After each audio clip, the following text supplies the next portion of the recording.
Hello बच्चों, कैसे हो सब? मजे में? तो स्टार्ट करते हैं हम लोग एक्सरसाइज 1.2 का क्वेश्चन नंबर 4। एक्सरसाइज 1.2 के और मैंने एक और वीडियो अपलोड करा है, उसमें क्वेश्चन नंबर 1, 2 एंड 3 लिया है। उसका लिंक आपको डिस्क्रिप्शन में मिल जाएगा, तो पहले वो वीडियो देख लेना, क्योंकि उधर पे आप बेसिक फॉर्मूले समझ लोगे, बेसिक टर्म समझ लोगे, तो ये समझने में बहुत ज्यादा आसानी हो जाएगा। ठीक है, तो पहले वो देख लो, उसके बाद ये देख लो। ठीक है, तो क्वेश्चन नंबर 4 स्टार्ट करते हैं। क्वेश्चन नंबर 4 में दिया हुआ है the true discount on a sum is 3/8 of sum due. True discount is मतलब इक्वल टू क्या? 3/8 of sum due. True discount क्या है? 3/8 ऑफ सम ड्यू है, तो ऑफ सम ड्यू। ओके, अब at 12% per annum, 12% per annum, that means rate दिया हुआ है, आर दिया हुआ है, परसेंट आते हैं हम लोग को दिमाग में क्लिक हो जाता है, आर है। Find the period of the bill. अब बिल का पीरियड क्या है? बिल का पीरियड क्या है? बिल मतलब कितने महीने का है, बिल कितने साल का है। मतलब मैं कुछ खरीद रहा हूं तो मैं बिल का पेमेंट कितने महीने बाद करूंगा, कितने साल बाद करूंगा, वो पीरियड क्या है बिल का, उसे कहते हैं पीरियड ऑफ बिल। तो बिल का पीरियड क्या है? तो ये सिंपल सी चीज है, एन हमें फाइंड करना है। ठीक है, थोड़ा सा दिमाग लगाना है आपको, इसमें कोई रॉकेट साइंस नहीं है, थोड़ा सा दिमाग लगाना है आपको। ठीक है, तो अब देखो ये चीजें दी हुई है, तो मैं पहले तो इधर पे कुछ फॉर्मूले में सम ड्यू का फॉर्मूला अप्लाई करूंगा, प्रेजेंट वर्ड निकाल लूंगा, प्रेजेंट वर्ड इधर पुट करके मैं एन की वैल्यू निकाल लूंगा। ठीक है, एन निकालना है ना, एन इधर पे ट्रू डिस्काउंट में। ठीक है, तो ट्रू डिस्काउंट ये फॉर्मूला अप्लाई करने के लिए ट्रू डिस्काउंट चाहिए, प्रेजेंट वर्ड चाहिए, आर है।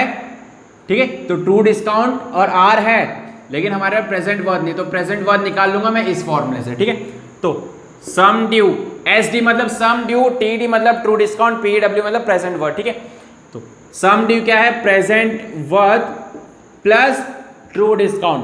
ट्रू डिस्काउंट हमें क्या मिला है? 3/8 of sum due.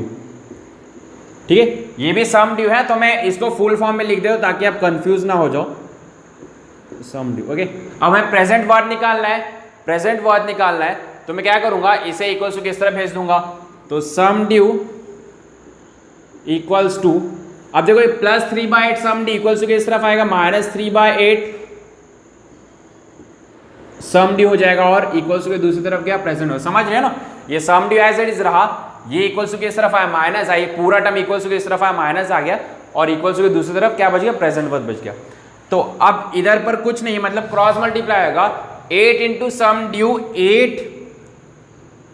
8 some due, minus 1 into 3 sum due, 3 sum due upon 1 8 जा 8। ठीक है, इक्वल्स टू प्रेजेंट वर्ड। जो कैलकुलेशन हम लोग करते हैं वही कर रहे हैं। ठीक है, अब देखो 8 सम ड्यू माइनस 3 सम ड्यू, 5 सम ड्यू बचेगा, 8 माइनस 3 5, ये दोनों का सरनेम सम ड्यू है, तो इसका भी सरनेम क्या हो जाएगा? सम ड्यू हो जाएगा, upon 8 equals to present worth. ये प्रेजेंट वर्ड मिल गया, 5 सम ड्यू अपॉन 8। ठीक है, अब प्रेजेंट वर्ड मिल गया, अब ट्रू डिस्काउंट फॉर्मूला अप्लाई करेंगे, तो ट्रू डिस्काउंट इक्वल्स टू क्या था? ट्रू डिस्काउंट का formula, true discount equals to present worth into N into r upon 100। Right, अब ट्रू डिस्काउंट कितना है? 3/8 sum due, means 3 sum due upon 8। ठीक है, इक्वल्स टू प्रेजेंट वर्ड क्या मिला है? 5 सम ड्यू अपॉन 8, 5 सम ड्यू अपॉन 8। ओके, इसको मैं थोड़ा अच्छे से लिख देता हूं, आप नहीं तो कंफ्यूज हो जाओगे। सबसे पहले तो ये अपॉन में 100 है। ठीक है, अपॉन में 100 है। अब प्रेजेंट वर्ड कितना है? 5 सम ड्यू अपॉन 8 इंटू एन हमें फाइंड करना है, इंटू आर है 12%।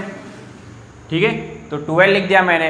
अब सुनो, इस तरफ से सम ड्यू और इस तरफ से सम ड्यू कैंसिल हो जाएगा, हमने सुना इक्वल्स टू के दोनों तरफ same term with same sign cancel हो जाते हैं। अब क्या बचता है लास्ट में? 3/8 equals to 5/8 into N into 12 divide by 100। ठीक है, डिवाइड बाय 100। अब सुनो, अब इसे थोड़ा सा फटाक से नोट डाउन कर लो, मैं फिर रफ करता हूं। ठीक है, इसको नोट डाउन कर लो। ओके, तो इधर पे बचा है 3/8 इक्वल्स टू, ये 5/8 को मैं इक्वल्स टू के इस तरफ शिफ्ट करूंगा, तो उसका रेसिप्रोकल हो जाएगा 5/8, 8/5 हो जाएगा। कैसे? क्योंकि 8 डिनोमिनेटर में है, न्यूमरेटर में आ जाएगा, न्यूमरेटर डिनोमिनेटर बन जाएगा। इक्वल्स टू के इस तरफ क्या बचा? n into 12 n divide by 100। Okay, अभी 8 8 कैंसिल, क्या बचता है 3/5। हमें सिर्फ n निकालना है तो n को अकेला रखेंगे, बाकी दोनों टर्म को इक्वल्स को दूसरी तरफ फेंक देंगे। तो 100 डिवाइड में है तो मल्टीप्लाई आ जाएगा, और 100 डिनोमिनेटर में था, न्यूमरेटर में चले गया, 12 न्यूमरेटर में था, डिनोमिनेटर में आ जाएगा। ठीक है, अब देखो ये भी कैंसिल होगा, 3 1 3 4 12। ओके, 5 2 10 होता है, 1 0 है तो 1 0 लगा दो, क्या बचा 20/4, 4 5 20, तो n की वैल्यू क्या मिली 5। ठीक है, तो 5 ईयर्स, तो पीरियड ऑफ बिल कितना था 5 ईयर्स था। ठीक है, 5 ईयर्स था पीरियड ऑफ बिल। ओके, तो समझ में आ रहा है। तो इस तरीके से फोर्थ क्वेश्चन हमारा होता है कंप्लीट। अब जाते हैं नेक्स्ट क्वेश्चन पर। ओके, नेक्स्ट आता है क्वेश्चन नंबर 5 पर। ध्यान से सुना, क्वेश्चन क्या है। 20 copies of a book can be purchase for a certain some payable. 20 copy of book में ले रहा हूं, उसका कुछ तो पैसा होगा, कुछ तो पैसा होगा, नहीं पता। At the end of 6 months, 6 महीने बाद पैसा पे करूंगा मैं। ठीक है, मतलब क्रेडिट पे ले रहा हूँ, क्रेडिट पे ले रहा हूँ मतलब कुछ तो इंटरेस्ट लगाएगा इसमें। ठीक है, तो 20 बुक का जो अमाउंट रहेगा 6 महीने बाद पे करूंगा, उसका एक अमाउंट रहेगा। ठीक है, अब एक 21 copies for the same sum is ready cash, same sum in ready cash. 20 book का, सपोज मैं 20 बुक ले रहा हूँ, ठीक है, उसका 6 महीने बाद पे करूंगा, तो बोलेगा भाई 20 बुक का 6 महीने बाद देगा तो 1000 रुपये लगाऊंगा। ठीक है, वही अगर मैं उसको कैश देता हूं, कैश देता हूं तो मुझे 1000 रुपये में 21 बुक दे रहा है। देखो, and 21 copies for the same sum में 21 कॉपीज दे रहा है in ready cash. Cash direct दूंगा तो 21 कॉपीज, मतलब इधर पे जो एक बुक का है डिफरेंस, वो एक बुक का जो कॉस्ट होगा वो किसके इक्वल होगा, इंटरेस्ट के इक्वल होगा। किसके इंटरेस्ट, जो इंटरेस्ट इस वाले पे लगा रहे, 20 कॉपीज के बुक पे लगा रहे, जब मैं 6 महीने बाद पे करूंगा तो। ठीक है, तो मैं लिखता हूं कॉस्ट ऑफ वन बुक, एक बुक का कॉस्ट होगा ₹X। ठीक है, तो 20 बुक का कॉस्ट कितना होगा, तो लिखूंगा कॉस्ट ऑफ 20 बुक्स कितना होगा 20x। ठीक है, ₹20। ठीक है, अब सुनो, मैंने क्या बोला, डिफरेंस कितने का है, एक बुक का इन दोनों में, और वो डिफरेंस क्या है, इधर पे एक बुक का कॉस्ट किसके बराबर होगा, इधर पे जो इंटरेस्ट लगा रहा है वो। ठीक है, तो cost of one book x किसके बराबर होगा, इंटरेस्ट के। ठीक है, अब इंटरेस्ट का फॉर्मूला हम लोग बचपन से पढ़ते आ रहे, principal into n into r upon 100। तो प्रिंसिपल इधर क्या होगा 20x इंटू n मतलब नंबर्स, कौन सा, मंथ ईयर जो भी रहता है। ठीक है, तो इधर मंथ n कितना दिया हमें 6th मंथ, तो मैंने कहा है उसे ईयर में कन्वर्ट कर देना है। तो ईयर में कैसे कन्वर्ट करोगे, 6/12 1/2 ईयर्स। ओके, तो n इंटू r, अब रेट ऑफ इंटरेस्ट हमें फाइंड करना है, तो r एज इट इज रहेगा अपॉन 100। समझ रहे ना, एक बुक का कॉस्ट किसके बराबर होगा, इंटरेस्ट के बराबर, जो इधर पे वो इंटरेस्ट लगा रहा है। ठीक है, तो एक बुक का कॉस्ट x है, वो किसके बराबर होगा, इंटरेस्ट का फॉर्मूला हम लोग ने बचपन में पढ़ा है, p into n into r upon 100। ठीक है, p प्रिंसिपल इंटू n कितना है, ठीक है 6 मंथ था, 6 मंथ को मैंने ईयर में कन्वर्ट किया तो 1/2 मिल गया इंटू r हमें फाइंड करना है रेट ऑफ इंटरेस्ट, इसलिए वो एज इट इज रखा अपॉन 100। अब 2 10 20 कैंसिल होगा। ठीक है, अब क्या बचता है, x equals to 10x into 1 into r upon 100। ठीक है, अब सुनो, ये x और x कैंसिल होता है, x और x भी कैंसिल हो जाएगा, तो इस तरफ सब कुछ कैंसिल हो चुका है तो 1 बचेगा। ठीक है, और 10 into r 10r upon 100। Okay, अब हमें r निकालना है तो r को अकेला करेंगे, बाकी सारे कुछ इस तरफ भेज देंगे। तो 100 डिनोमिनेटर में इक्वल्स टू किस तरफ आएगा, न्यूमरेटर में 10 न्यूमरेटर में था, इक्वल्स टू के दूसरी तरफ जाके डिनोमिनेटर में चले जाएगा। ठीक है, इक्वल्स टू r, तो 10 10 100, तो r क्या मिला 10%, तो रेट ऑफ इंटरेस्ट क्या था 10% था। समझ में आ रहा है ये क्वेश्चन। ठीक है, तो इधर 5th क्वेश्चन कंप्लीट होता है। अब जाते हैं नेक्स्ट क्वेश्चन पे, question number 6। Okay, next 6th question में find the true discount, bankers discount, banker gain a bill of ₹4250 due 6 month hence at 9%। अब इधर पे ट्रू डिस्काउंट तो मैंने बता दिया था आपको लेक्चर में, बैंकर डिस्काउंट बैंकर गेन क्या होता है मैं आपको वो लेक्चर में बताऊंगा। ठीक है, तो अभी फिलहाल उसका इधर पे फॉर्मूला लिख के रखा है, ये देखो हम सॉल्व कैसे करते हैं वो देखते हैं, उसका कॉन्सेप्ट हम लेक्चर में समझ जाएंगे। ठीक है, तो सबसे पहली चीज दिया क्या क्या इधर पे, सम ड्यू दिया हुआ है, सम ड्यू दिया हुआ है 4240 एंड 6 मंथ मीन्स एन की वैल्यू दी हुई 6 मंथ, तो इसे ईयर में कन्वर्ट कर देंगे, मैंने कहा था कभी भी ईयर में कन्वर्ट कर देना है, तो 6/12 कितना हो जाएगा 1/2 years, half years, 9%, that means r की वैल्यू 9 दिया हुआ है, ठीक है। अब टू डिस्काउंट फाइंड करना, बैंकर डिस्काउंट, बैंकर गेन। तो सबसे पहले तो बैंकर डिस्काउंट देखो इजीली मिल जाएगा क्योंकि सम ड्यू दिया हुआ है, एन दिया हुआ है, आर दिया हुआ है, तो बैंकर डिस्काउंट आराम से मिल जाएगा। तो मैं बैंकर डिस्काउंट पहले निकाल लेता हूँ। बैंकर डिस्काउंट क्या है, sum due into N into R, तो सम ड्यू है 420 इंटू एन, एन कितना है 1/2 इंटू आर, आर है 9/100।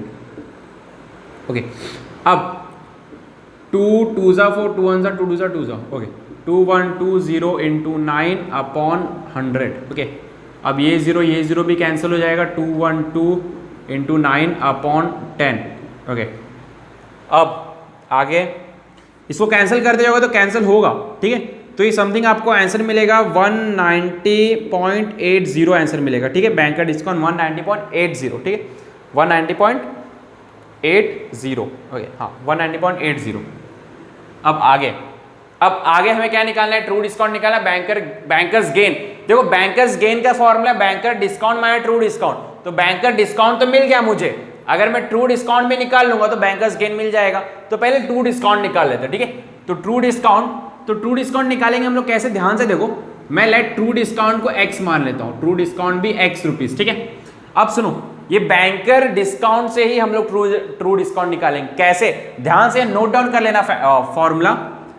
बैंकर्स डिस्काउंट इक्वल्स टू, ध्यान से आप, banker's discount equals to true discount plus interest on true discount for half years on 9%। True discount plus interest on true discount for half years at 9%, sorry at 9%, ठीक है, ठीक है। तो true discount x माने मैंने x ले लिया, plus अब इंटरेस्ट वाला फॉर्मूला भी पिछले वाले सम में किया था हमने, क्या था, इंटरेस्ट किस पे ले रहे, ट्रू डिस्काउंट, तो ट्रू डिस्काउंट x है फॉर हाफ ईयर्स, तो 1/2 इंटू 9% पे, 9% को 9/100 हम लोग लिख सकते हैं, ठीक है। ये एक फॉर्मूला बन गया, इसे ब्रैकेट में रखो, interest on true discount x है, x उस पर इंटरेस्ट लग रहा है कितने, हाफ ईयर्स के लिए एट 9% को 9/100, तो x प्लस, अब इसे सॉल्व करोगे तो क्या मिलेगा, 9x/200, कैसे, x into 1 x into 9 9x, 2 into 100 200, ठीक है। अब बैंकर्स डिस्काउंट, अब देखो इधर पर, हाँ इधर क्रॉस मल्टीप्लाई करोगे तो कुछ नहीं, मतलब 1 क्रॉस मल्टीप्लाई करोगे, बैंकर्स डिस्काउंट की वैल्यू दी हुई है 190.8, ठीक है, 190.80, तो इधर पुट करते जाओ 190.80 इक्वल टू, क्रॉस मल्टीप्लाई करोगे 200 into x 200x plus 1 into 9x upon 1 into 200, ठीक है। तो लास्ट में क्या बचता है, 190.80 equals 200x plus 900x, 209x upon 200, देखो ना 200x प्लस 9x, 209x होगा ना, 200 प्लस 9 209, दोनों का सरनेम x है तो इसका भी सरनेम x और अपॉन 200, ठीक है। अब हमें x निकालना है तो ये 209 अपॉन 200 को इस तरह भेज देंगे, तो क्या होगा 190.80 इंटू 200 डिनोमिनेटर में है, न्यूमरेटर में आ जाएगा, न्यूमरेटर से डिनोमिनेटर में आ जाएगा, ठीक है। तो इसे सॉल्व करोगे तो इसका आंसर हमें मिलेगा 182.60, ठीक है, इसका आंसर मिलेगा, मतलब हमारा ट्रू डिस्काउंट क्या मिला 182.60, ठीक है, ट्रू डिस्काउंट क्या मिला 182.60। इतना फटाक से छाप लो। अब हम लोग नेक्स्ट फाइंड करेंगे बैंकर्स गेन, फटाक से इसे छाप लो, ठीक है। ओके, तो अब देखो बैंकर्स गेन, ओके मैंने इधर से रफ कर दिया 190.80 था ना, हाँ ठीक है। अब बैंकर्स गेन फाइंड करना है, मींस बीजी का फॉर्मूला क्या है, BD minus TD, banker's discount minus trade discount इधर पर, ठीक है। बैंकर्स गेन का फॉर्मूला, बैंकर्स डिस्काउंट कितना निकाला था हमने 190.80, इधर पे मैंने लिखा था उसे मैंने रफ कर दिया गलती से, माइनस ट्रेड डिस्काउंट कितना मिला है 182.60। अब 190.80 माइनस 182.60 होगा 8.20 रुपीज़, ठीक है। बैंकर्स गेन क्या मिला, 8.20 रुपीज़ मिले, ठीक है। तो इधर पर सब कुछ मिल गया हमें, true discount, bankers discount, bankers gain सब मिल गया, ठीक है। तो इस तरह से एक क्वेश्चन सॉल्व होगा। तो क्वेश्चन नंबर 6 भी होता है इधर पे कंप्लीट, ठीक है। ओके, तो अगर वीडियो ज़रा सा भी हेल्पफुल हो तो चैनल को ज़रूर सब्सक्राइब करिए, अपने फ्रेंड के साथ ज़रूर शेयर करिए। इस चैनल पे आपको पूरा सिलेबस मिल जाएगा। तो thank you very much for watching the video. मिलते हैं नेक्स्ट वीडियो में। Bye bye, Tata.